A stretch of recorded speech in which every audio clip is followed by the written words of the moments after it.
Good morning team, my name is Des Victory and welcome to the channel. You might remember a couple of weeks ago we did the male route of the lower coorong. Today we're picking up on that theme and doing the rest of that journey all the way to Meningie. It's only 2 weeks since we were in the area, but on the map this is Adelaide, this is Salt Creek, and it's Meningie that is our eventual destination today. As in the previous episode, there are other points of interest on the way we will visit. We are picking up from the exact same location where we left that episode. So what you can see here is the remains of a stone embankment laid across the lake to dam the water on one side. On the other side the salt was raked off by hand, placed in a tip trolley and brought to this part of the lake. Some 200 to 400 tonnes of salt was harvested every year. One of the salt contractors was Jim Tiller. For many years the remains of his hut could be found just across the road and out on the peninsula. Okay, just as we drive out on the last of the male route before Salt Creek, there are quite a few other things we will visit today. I will try and bring you the attached anecdotes.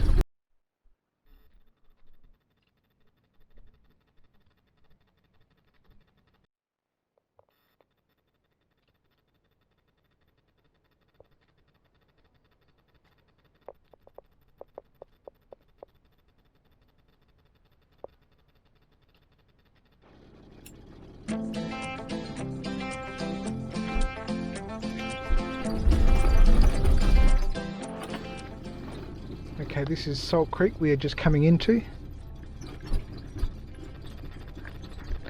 I will treat it as the one location, but there are several different things to look at.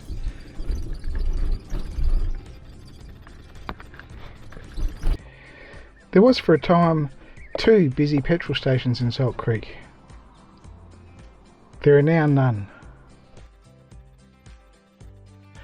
I don't know if you can pick it out, but this is the original Salt Creek Bridge. For future reference, I just want you to take note of this conservation park. Again, just for future reference, I want you to take note of the chimney in this house. It appears to be much older than the house itself. This house is based upon the foundations of a hotel that had many names over the years. I will call it by one of its names, the Traveller's Rest. Traveller's Rest, of course, was the Salt Creek stop for the mail coach. The mail route marker is not to be found at the Traveller's Rest, but down in the little park on the main road. This is the remains of an oil rig replica, which fell down only a couple of weeks ago in high winds. As early as 1852, an oily substance was found on the flats near Salt Creek. Exploratory leases for the oil were granted in 1878. In 1892, the Salt Creek Petroleum Company undertook a full-scale drilling operation. Several wells similar to this one were sunk in the area. No oil was ever found. In 1930, it was proven the substance coorongite was not oil. Salt Creek for many years had a fantastic little primary school, but it's now closed. Local students bus into Meningie.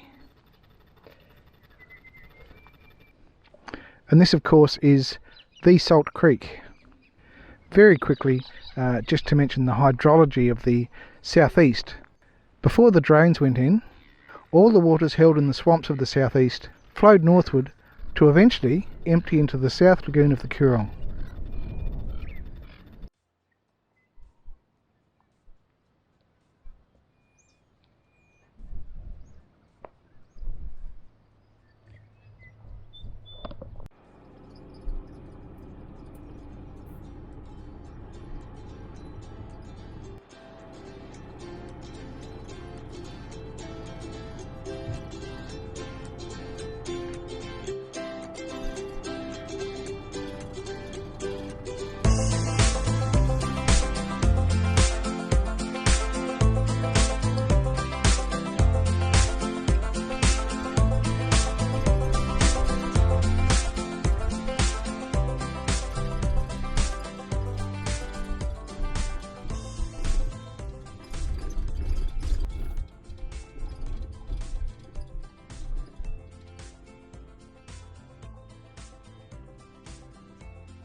I'm not surprised. Often where there is one kangaroo, there is two.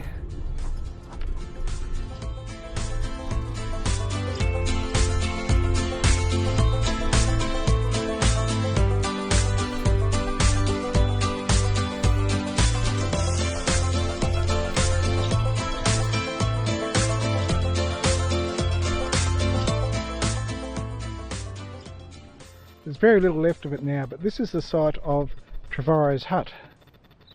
I remember coming here as a boy and meeting, I think, Tom Trevorrow, a notable Indigenous man of the area. In an early effort to preserve it, the area has been fenced off.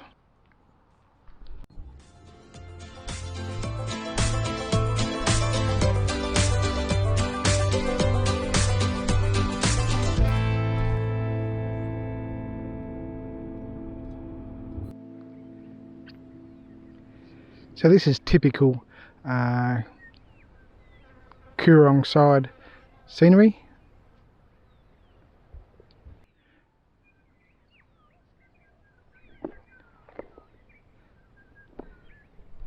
This happens to be at Policeman's Point. Despite my best efforts, I've never been able to find anyone to tell me definitively why it's called Policeman's Point.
This is some more lagoon side scenery on the point out behind Woodswell.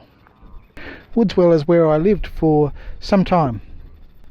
I walked out to this landing almost daily.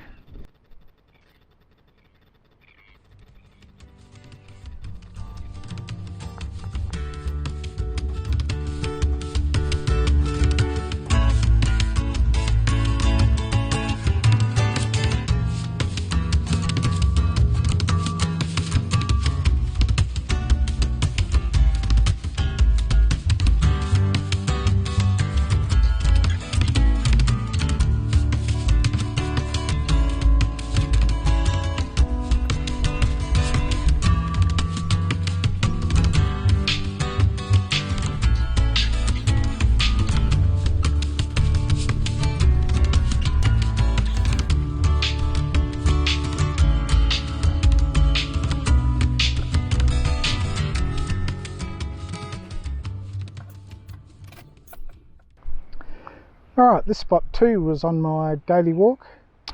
I've spent lots of time at this spot. I used to have a little bench seat I made up just to sit right here, but I see someone's picked it up and taken it away. I do have one anecdote about this particular spot.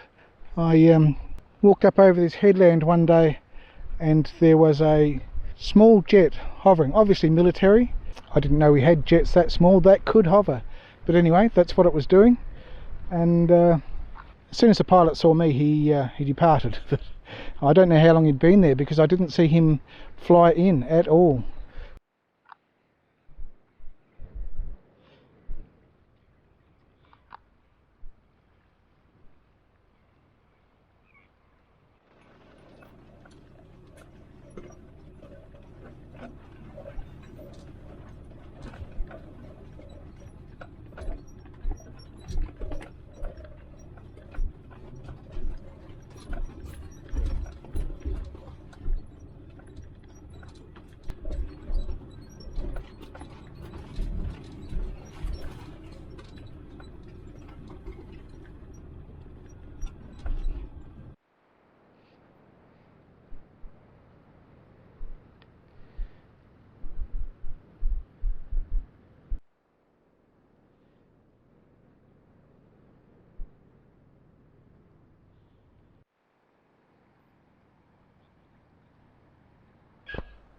This is the marker for the mail route at Woodswell. There was a hotel here I've variously heard described as the Woodswell Hotel, and also the Coorong Inn. I'm not sure if you can pick it out amongst the trees, but it's still here and still being lived in.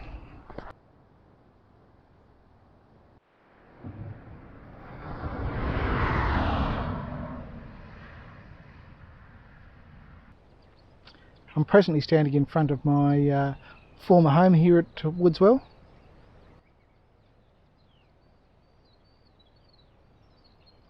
Trees have grown considerably, so I can't show you much of the house itself. I have a story for you that as much belongs to Salt Creek as Woodswell. But anyway, we are here at Woodswell, and I'll tell it from the Woodswell perspective. This little fenced off corner of a paddock is the site of Jane McMenamin's grave. It's her lone grave up on the hill, overlooking Woodswell and the Coorong.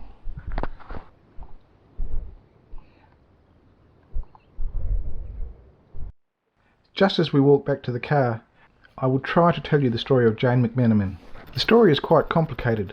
I'll try to tell the story as briefly as I can, but without leaving out any important details.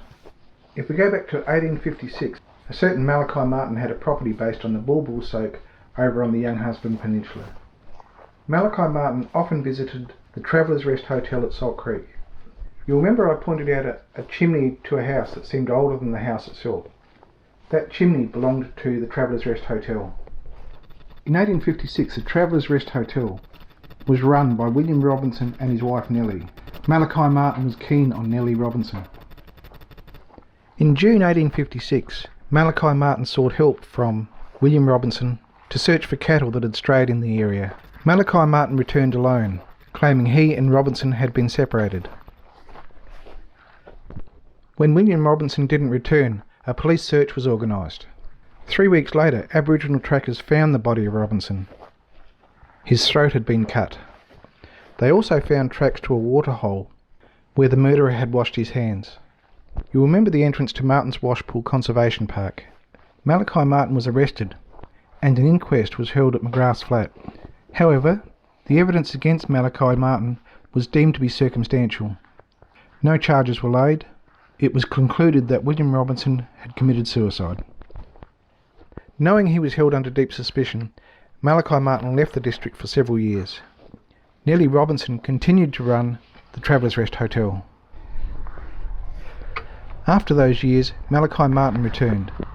On his return, very strangely, unless she was complicit, Malachi Martin married Nellie Robinson. Together they continued to run the Travellers' Rest Hotel. In 1862, 29-year-old Jane McMenamin was working at the Travellers' Rest Hotel. Apparently overhearing a conversation between the Martins, she was convinced of Malachi Martin's part in William Robinson's murder. In February 1862, Nellie Martin went by steamer to Goolwa for a holiday. While she was away, Jane McMenamin disappeared. Months later, at the end of May, Jane's body was found in a wombat hole. He reported finding the body to the publican at the Woodswell Hotel. The police at Wellington were wired from the telegraph station at Grass Flat. Malachi Martin was again arrested for the murder of Jane McMenamin. Jane's body was recovered and taken to Woodswell, where an inquest was held. Jane was immediately buried on this hill. Malachi Martin was committed for trial and was found guilty for the murder of Jane McMenamin. He was executed in Adelaide in December 1862. Even before the events of Jane McMenamin and William Robinson, Malachi Martin was strongly avoided by the local Indigenous residents.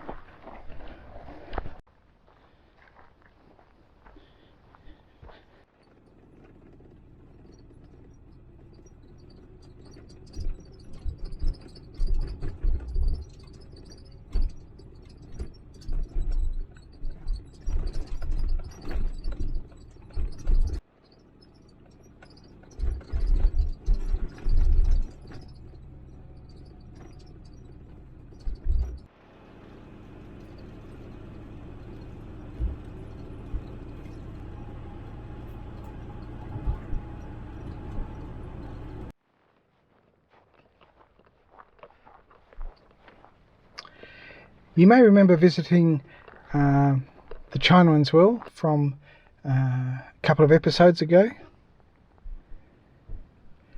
This location is the place of a second identical one.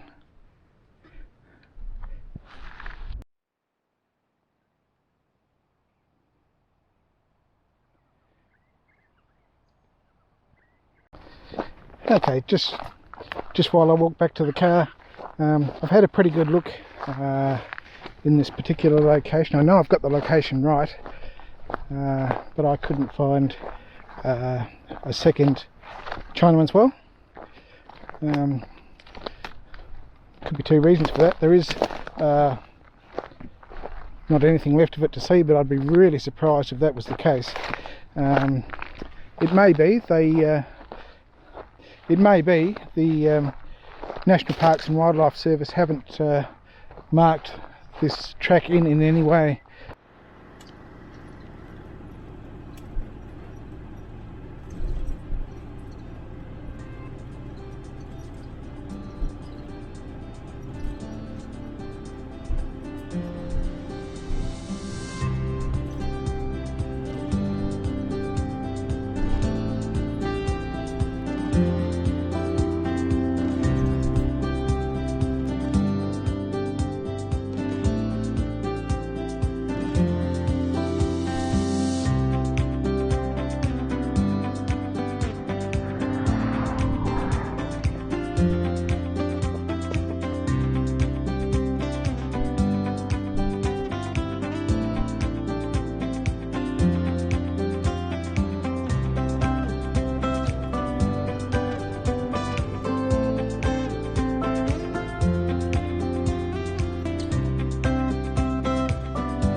This is Parnka Point.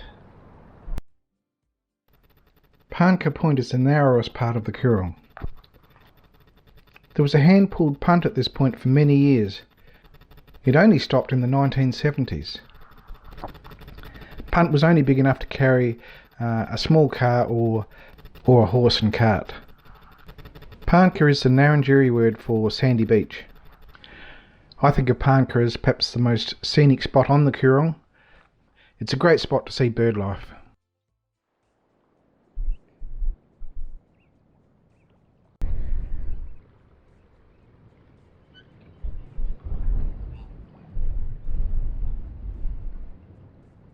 I remembered even before seeing the swans that this is a national park and a drone would probably not be welcome.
This is our next mail route stop up the way. This is McGrath Flat. This is McGrath Flat, named after George McGrath, who was killed by Aborigines in the vicinity in 1842. The McGrath Flat marker used to be very prominent out the front. It looks to have been removed. McGrath Flat was a bit of a centre. As well as a Tam O'Shanter Inn, which was the mail stop, there was also a telegraph station here. Right, McGrath Flat is the last stop before Meningie itself.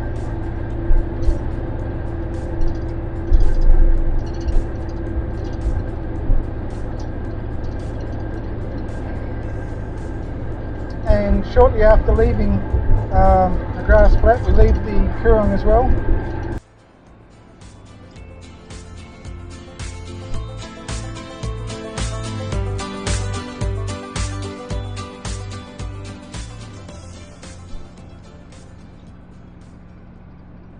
This is the last of the mail stops we're visiting today at Meningie. Here, going both ways, it met the paddle steamer from Meningie. So if going south, it was Meningie, paddle steamer to here, and then onto the mail coach. Thanks for coming along today. We will see you next time.